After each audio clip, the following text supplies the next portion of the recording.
Na aula de hoje, vamos abordar dois assuntos: trabalho da força de atrito e potência mecânica.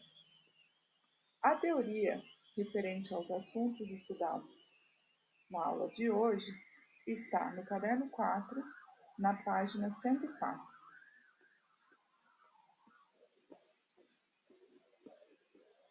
Nós já estudamos o conceito de trabalho de uma força e definimos que trabalho de uma força é força vezes deslocamento vezes o cosseno do ângulo entre a força e deslocamento. E estudamos que, para que uma força realize trabalho, é necessário que eu tenha uma força aplicada e essa força provoque um deslocamento. Para estudar o trabalho da força de atrito, vamos considerar uma situação em que uma pessoa empurra um caixote ao longo de uma superfície plana e horizontal. A figura ilustra o caixote, a força F aplicada pela pessoa. Como essa força é horizontal para a direita, o deslocamento provocado também é horizontal para a direita.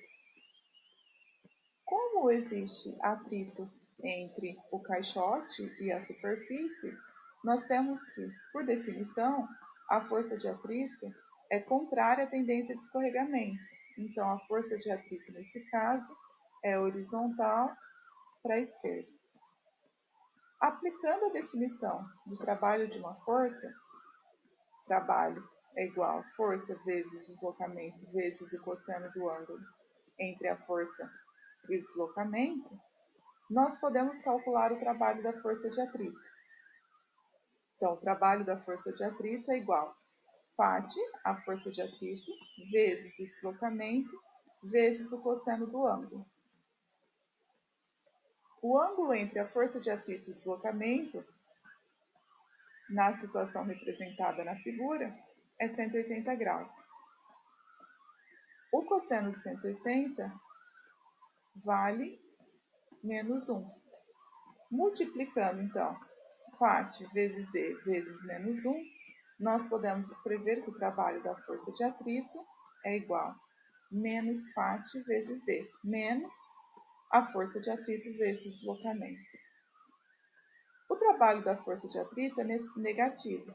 Isso significa que a força de atrito ela age no deslizamento de um corpo, ela é oposta à tendência de escorregamento, como nós já estudamos, e a força de atrito é uma força não conservativa, ou seja, ela é uma força dissipativa. A força de atrito é uma força que dissipa energia no meu sistema.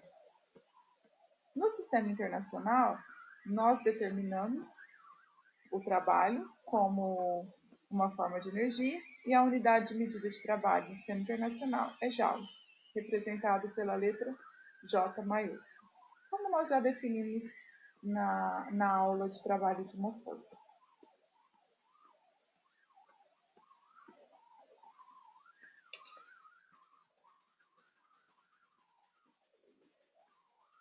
Vamos estudar agora o conceito de potência mecânica. O conceito de potência está associado ao conceito de trabalho e ao conceito de energia que nós já estudamos. Potência mecânica é um conceito associado às situações do nosso dia a dia e nós podemos exemplificar de uma maneira bem simples. Por exemplo, nas lâmpadas, a potência está relacionada ao seu brilho. Quanto maior a potência de uma lâmpada, maior será o brilho dessa lâmpada. Nos automóveis, a potência está relacionada ao desempenho, à agilidade. Ou seja, quão ágil é esse automóvel? Quão rápido ele consegue fazer a transformação de trabalho, ou seja, a transformação da energia em movimento. Da energia, quando eu digo energia do combustível. A queima do combustível é transformada em energia mecânica, que faz esse automóvel se deslocar e ganhar velocidade, ter desempenho, ter agilidade no movimento. De maneira geral, nós dizemos que a potência representa a quantidade de energia que é transformada ou transferida por unidade de tempo, ou seja, quão rápido um sistema consegue transformar essa energia, realizar trabalho. Então, quanto mais energia um sistema conseguir transformar num curto intervalo de tempo, nós dizemos que esse sistema é mais potente. Quanto menos energia esse sistema ou um determinado sistema conseguir transformar por tempo, quanto mais ele demorar para realizar essa transformação, nós dizemos que esse sistema não é muito potente. Assim, potência é uma grandeza física associada à rapidez com que uma máquina ou uma força realiza trabalho. Como um sistema, podemos dizer, realiza trabalho. Quanto mais rápido esse sistema realizar trabalho, maior é a sua potência. É muito comum no nosso dia a dia associar o conceito de potência com os carros. Quão rápido os carros, quão rápido eles conseguem transformar toda a energia fornecida pelo motor em movimento. A gente diz, esse carro consegue atingir tal velocidade em tantos segundos. Quanto mais rápido esse carro conseguir transformar essa energia e adquirir velocidade, no caso a energia associada ao movimento é a energia cinética, quanto mais ágil ele for, mais potente ele é. Dessa forma, nós podemos equacionar potência média através da relação de trabalho por unidade de tempo. Então, potência, nós representamos pela letra P maiúscula, é trabalho por unidade de tempo. Como nós já estudamos, trabalho é uma forma de energia. Então, podemos dizer que trabalho é energia e potência é a quantidade de energia que o sistema pode transformar por unidade de tempo.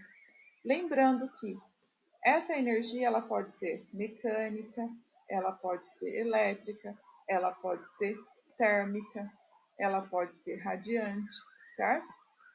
E nós vamos estudar, o nosso foco na disciplina nesse momento, na física nesse momento, é a potência mecânica. Então, é a potência associada ao movimento dos corpos, a energia mecânica. Lembrando que a energia mecânica pode ser do tipo cinética ou potencial.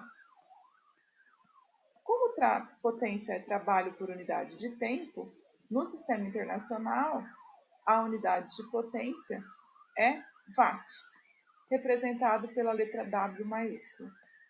Um watt é 1 joule por segundo. Então, sempre que for necessário calcular potência mecânica associada a um sistema mecânico associado ao movimento de um corpo, por exemplo, nós devemos calcular a energia em joules e o tempo em segundos. Assim, nós vamos ter a potência em watts.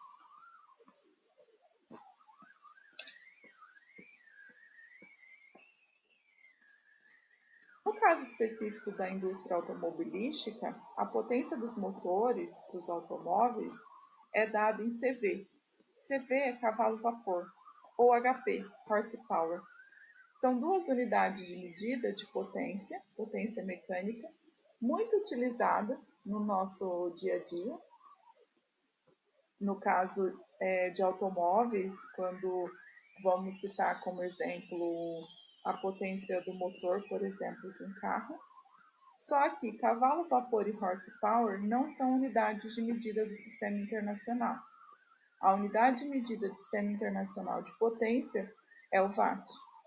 Mas é possível relacionar o cavalo, vapor e horsepower com o watt.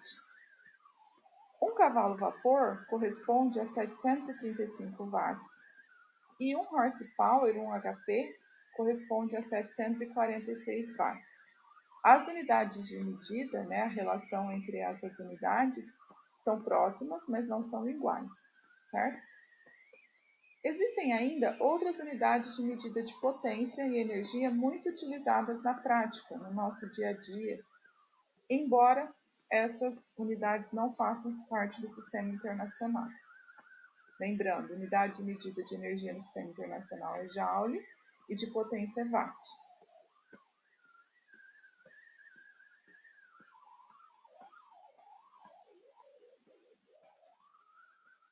Como eu já falei para vocês, o conceito de potência e energia está muito relacionado no nosso dia a dia, com situações cotidianas. Tanto que é possível citar vários exemplos em que nós observamos a potência de um sistema associado à energia que esse sistema consegue transformar por unidade de tempo. Por exemplo, vamos associar o conceito de potência com a energia, o consumo de energia elétrica da nossa casa. Mensalmente chega nas nossas residências uma conta do consumo de energia elétrica da nossa residência. E essa conta de energia, ela vem expressa em quilowatt-hora. Então, a energia que vem na nossa conta é dada em quilowatt-hora. Então, o quilowatt-hora é uma outra unidade de medida de energia que não é do sistema internacional, mas é muito utilizada no nosso dia a dia.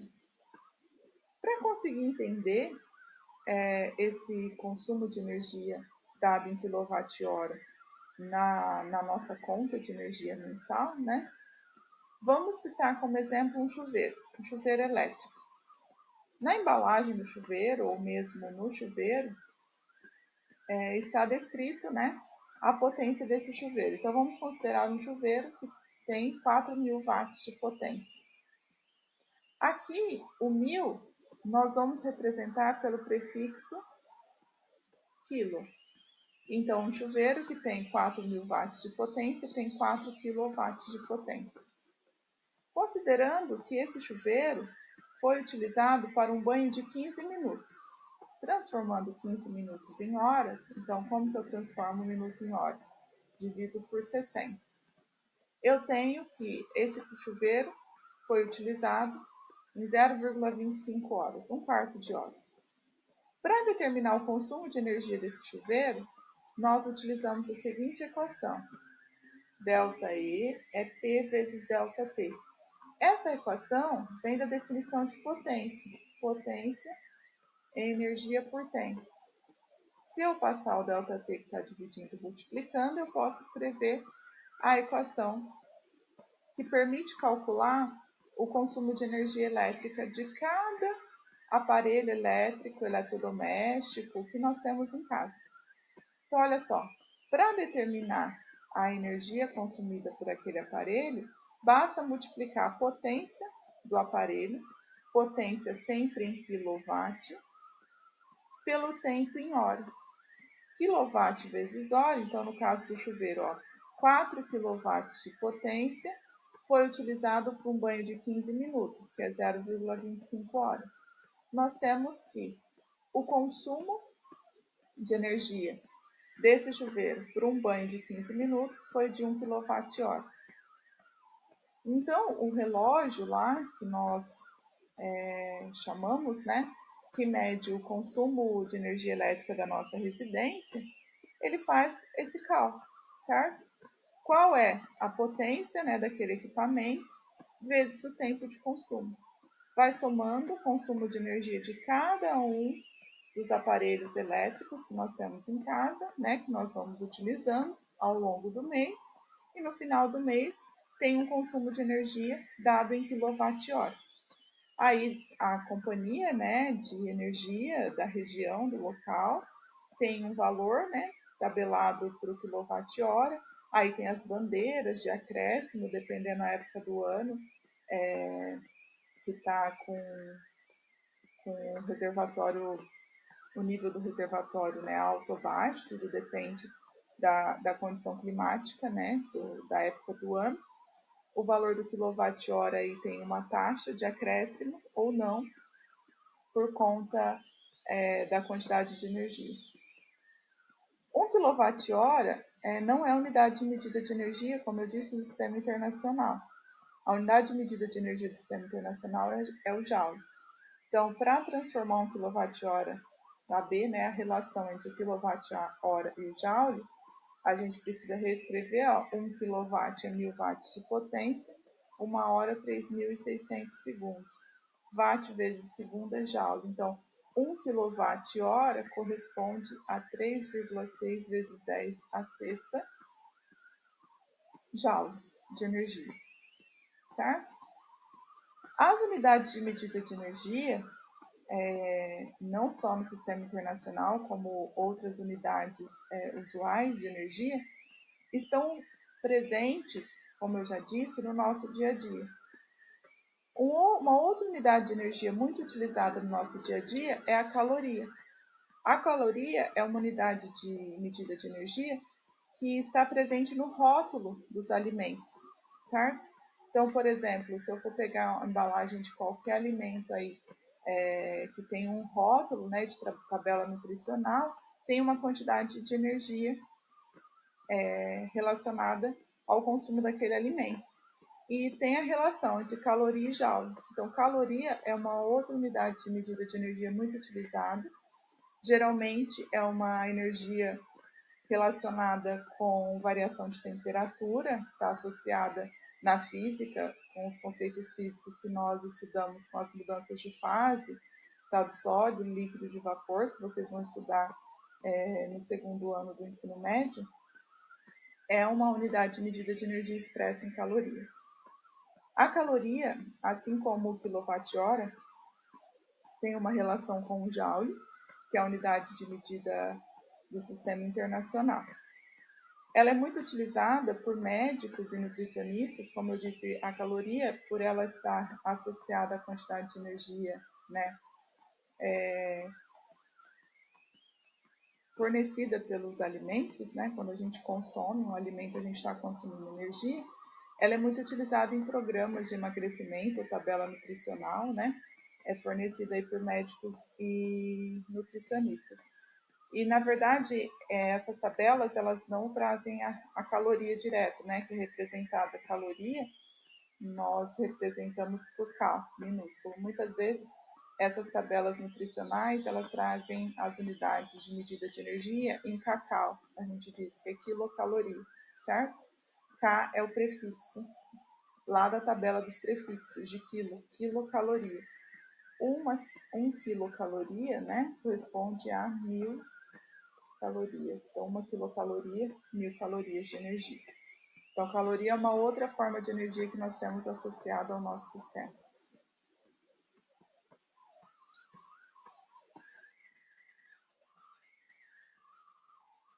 A potência média, a potência mecânica, ela é dada pela relação entre trabalho, ou melhor, a transformação de energia que um sistema pode sofrer por unidade de tempo.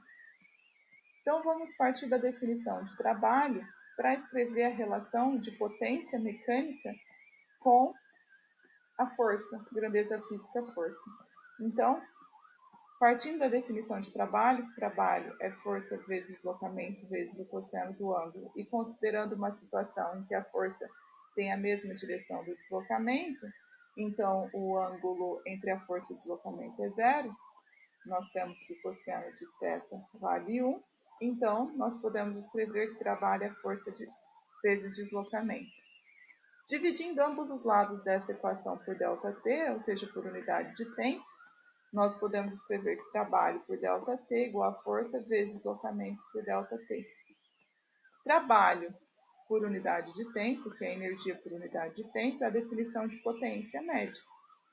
Força e deslocamento por unidade de tempo é a unidade de medida, é a definição de velocidade. Então, nós podemos escrever que potência é força vezes velocidade. Velocidade média de um corpo. Então, de acordo com essa equação, nós temos que a potência de uma força, né? Quando eu aplico uma força em um sistema, em um corpo, em um objeto, em um bloco, né? Um automóvel, por exemplo, um móvel, uma partícula, essa força faz com que o meu sistema, o meu bloquinho, né, adquira uma velocidade. Então, nós podemos calcular potência tanto pela definição de potência média, que é trabalho por tempo ou energia por tempo, como também podemos calcular potência pela equação força vezes velocidade. Tudo depende da situação que foi descrita no problema ou na situação que ele quer analisar.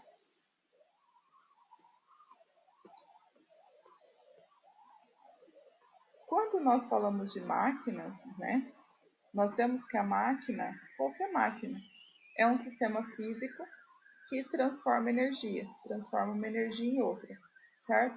Nós podemos ter transformação de energia elétrica em térmica, por exemplo, num secador de cabelo, numa chapinha. Nós podemos ter a transformação de energia elétrica em energia cinética, que é, por exemplo, o que acontece num liquidificador, numa batedeira.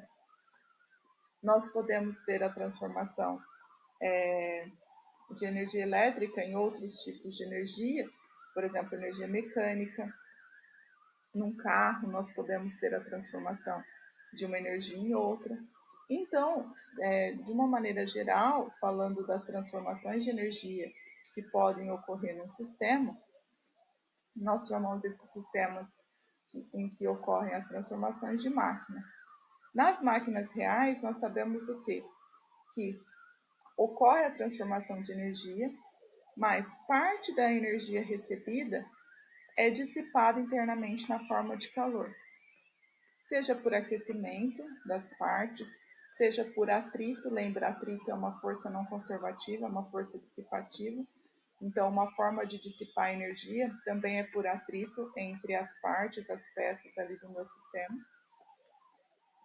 E nós dizemos que uma máquina, então, ela transforma um tipo de energia em outro, seja energia elétrica e mecânica, ou seja, um tipo de energia química e mecânica, ou depende da máquina, né, do sistema que eu estou estudando.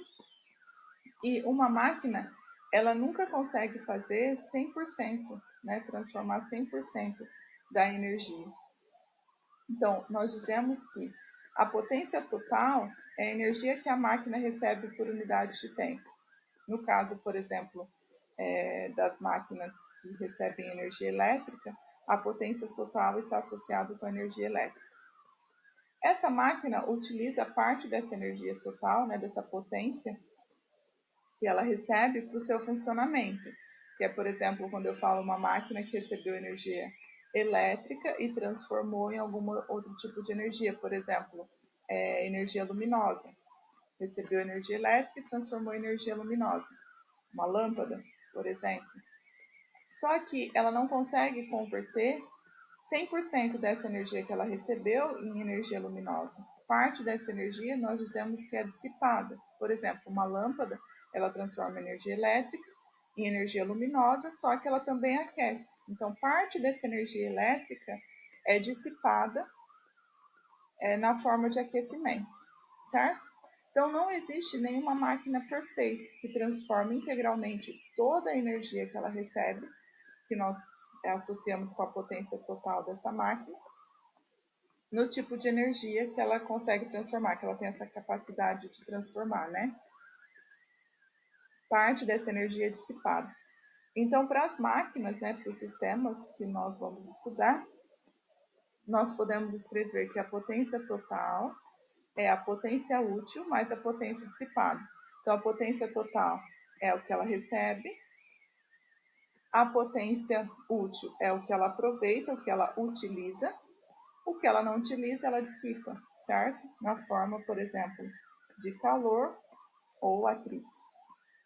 Então, para as máquinas, para os sistemas que nós vamos estudar, recebe uma quantidade de energia, parte dessa energia é utilizada no funcionamento, né, daquele sistema, o que não é utilizado é dissipado na forma de calor ou atrito.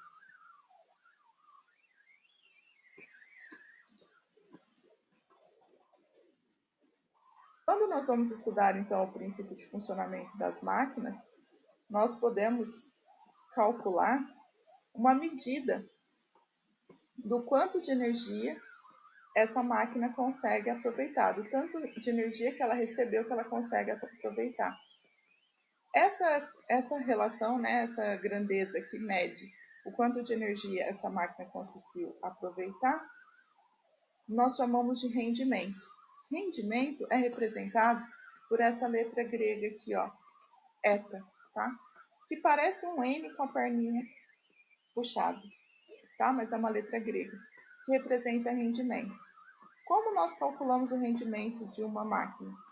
É a potência útil que ela utiliza no seu funcionamento, dividido pela potência total, que é aquela potência associada com a energia que ela recebeu. O rendimento é uma grandeza adimensional, ou seja, não tem unidade de medida. E sempre que nós calculamos o rendimento de uma máquina real, o rendimento dessa máquina vai ser um número entre 0 e 1.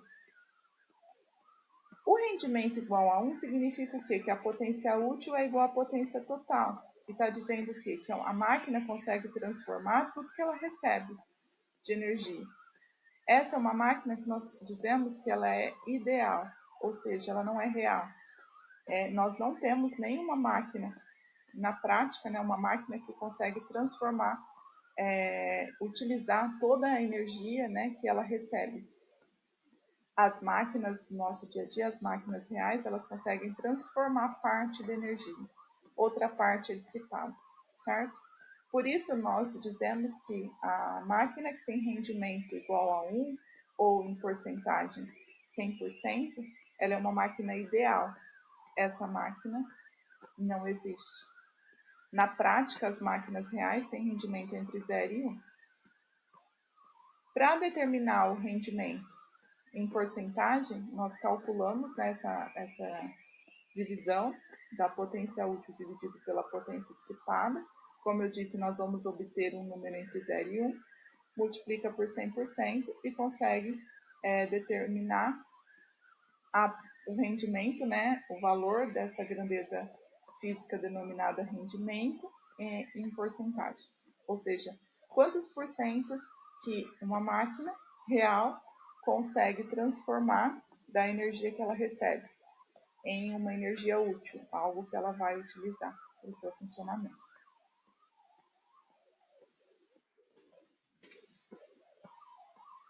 Bom, essa era a teoria para a nossa aula de hoje. Na aula ao vivo, nós vamos terminar de resolver o exercício do módulo anterior sobre energia e vamos iniciar a resolução dos exercícios de aplicação referente aos dois módulos, trabalho da força de atrito e potência mecânica. Até daqui a pouco, pessoal.